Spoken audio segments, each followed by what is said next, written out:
Right now, the average U.S. homeowner has over $313,000 in home equity, and most of it is just sitting there. That's money you could put to work today to pay off debt or create wealth, or even both. But here's the problem. Not all equity strategies are created equal. Choosing the wrong one could cost you thousands in interest and fees, and it could set you back rather than move you forward. So let me save you the pain. In today's video, I'm going to talk about the 3 ways to access your home's equity in 2025 and tell you which strategy reigns supreme.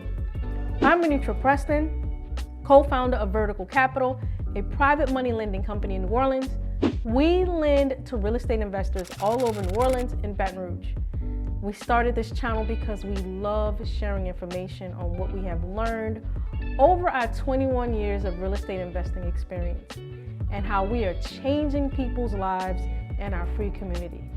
If you like the content we share, go ahead, subscribe, like, comment, and share it.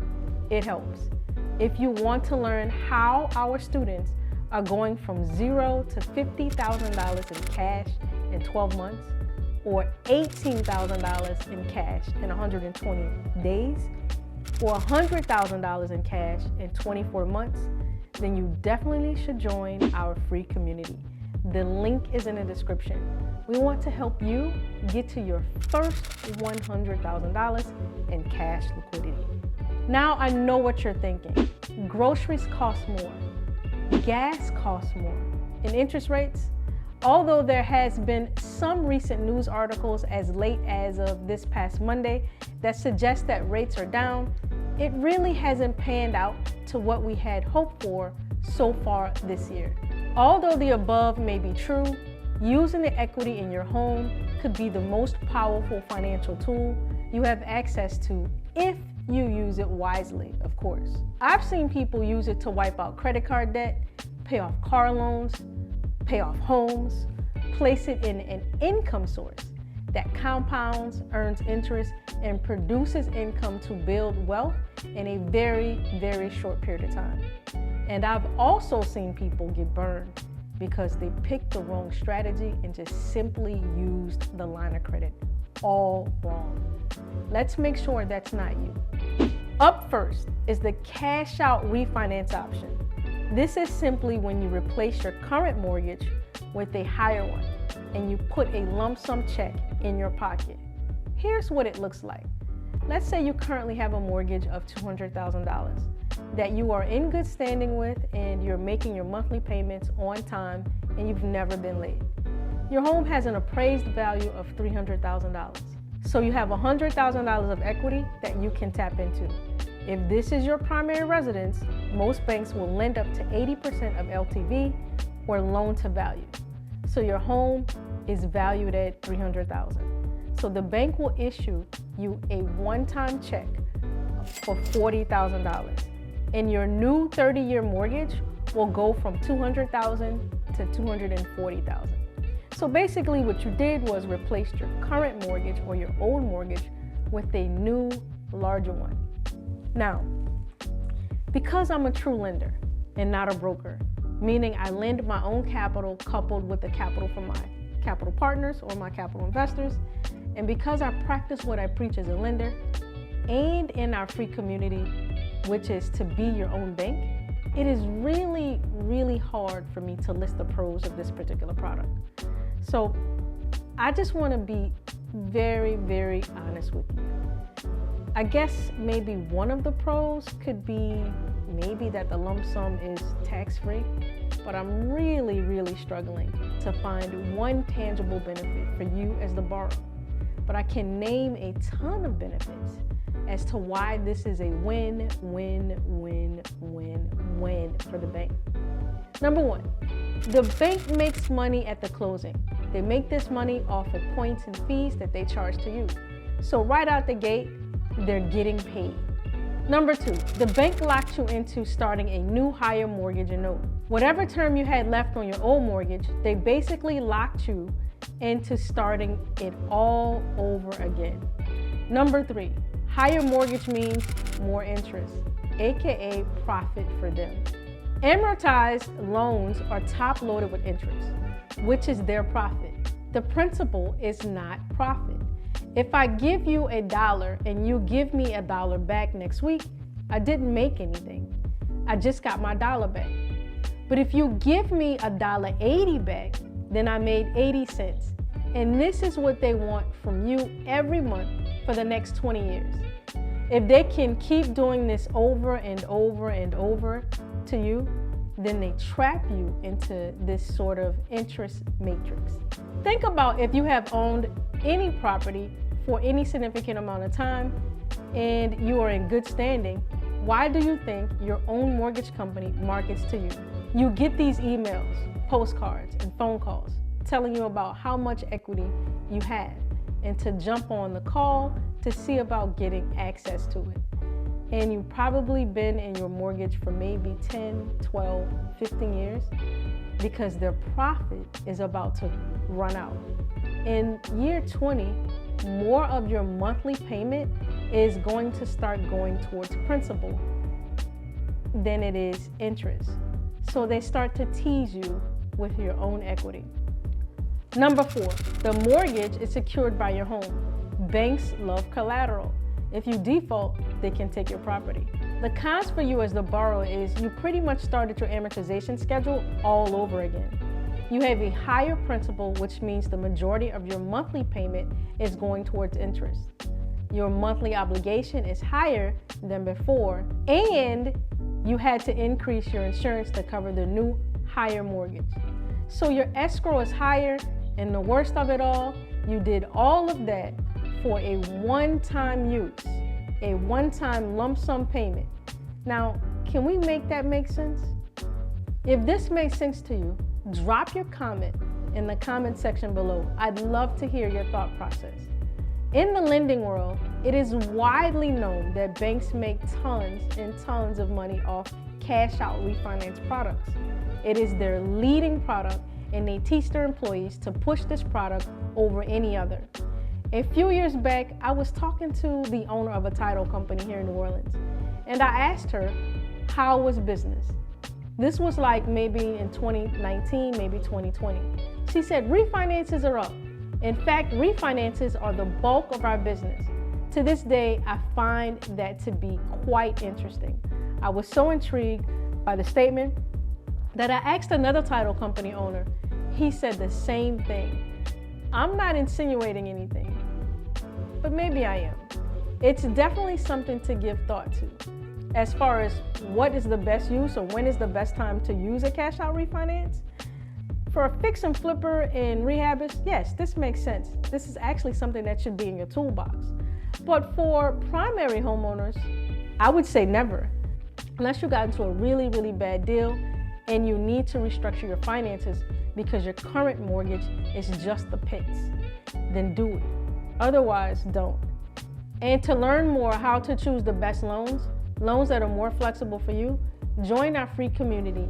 And in there, Elridge did a video post on this, and he gives you the complete scoop in the skinny with a formula to use when making a loan decision. It's what helped to keep us from making some really bad loan decisions. And I think everyone should know this formula. Quick story about how these loan officers will prey on your ignorance. Just yesterday, we were on a call with a student. She was getting ready to refinance. And when I say ready, I mean her finger was literally on the pen. She has a first mortgage at 3% and a second mortgage with maybe a $9,000 balance at 0%. Chase was trying to get her to do a cash out refinance. So basically, they were going to combine both loans, give her a lump sum check at today's rate. Now, think about that. You have a second mortgage with less than $10,000 on it at 0%, and your first mortgage is at 3%. Does it make sense to combine both of those loans and get a 6% mortgage? I don't think so. So basically, you're exchanging your first mortgage at 3% for 6%, and then you're going to exchange your second mortgage at 0% for 6%. This does not make sense to me. It really doesn't.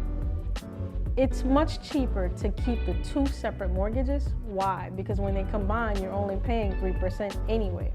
So number 2 for pulling equity or accessing equity in your home is a home equity loan. I'm not going to spend too much time on this one. With that said, you should already know what I think about this option based off what I just said about the cash out refinance.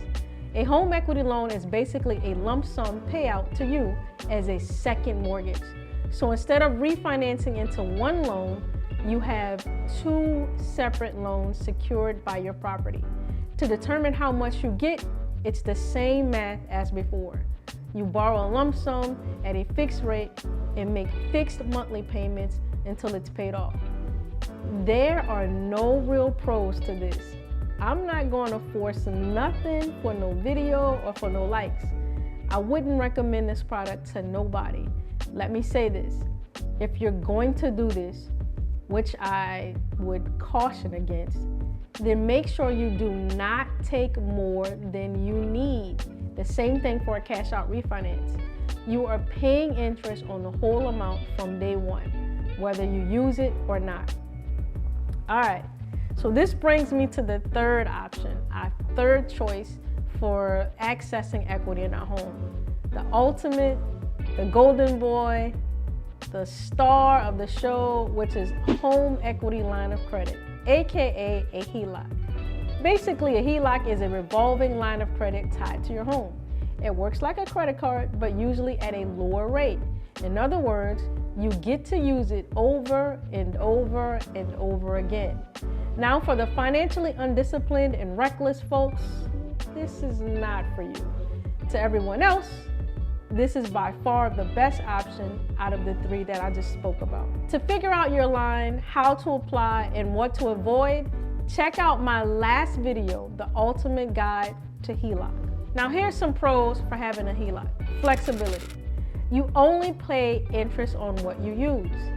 It is perfect for short-term, high-return opportunities or investments.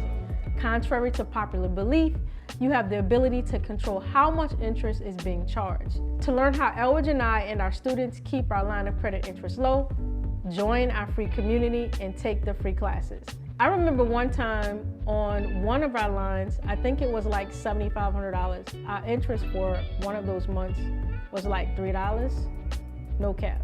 So some of the cons, a HELOC has a variable rate, which means payments can change. This is the dangerous part for the undisciplined. The monthly note is not fixed, but with a few parameters in place, it does not mean it's unpredictable and uncontrollable. If you leave a big balance for too long, interest can pile up fast. This goes without mentioning. The objective here is to keep it low. During extreme economic downturn, the bank may freeze the credit line, not because of anything you did, just because of economic uncertainty. If the economy isn't doing well and they begin to see a lot of borrowers defaulting or paying late, then freezing your line is the bank trying to salvage as much as they can. They need to reduce their risk across the board and preserve as much liquidity as possible. This is another reason to keep the balance low. Freezing the line in most cases simply means you can no longer take any more draws, and the current repayment structure stays, or in some cases, if the bank calls it early, it will automatically convert to a term loan. Remember, all this is subject to your agreement. We saw these freezes in 2008 and in 2020. So what are the best use for a HELOC? In my opinion, there are only 2 best uses. Vacations and splurging on restaurants is not one of them. Number 1, pay off debt using velocity banking. You're going to need a HELOC to do that. Number 2, you can build wealth using velocity banking. For more information, check out our video on how we'll use velocity banking to get to $50,000 in 12 months. Here are a few rules we teach in our community when using a HELOC or a line of credit. Use only up to 50% of the line at any given time. This helps to make sure your credit isn't overstretched or over-leveraged. Also, Using a HELOC or line of credit is for short-term investing or debt pay down, generally 12 to 18 months. Anything over 18 months, do not use a HELOC or a line of credit. It becomes very dangerous. Always know your exit strategy before you borrow any money. If this video has helped you, hit the like button so more homeowners can see this. I'm Anitra Preston with Vertical Capital, and this concludes today's video. Thank you for tuning in, guys.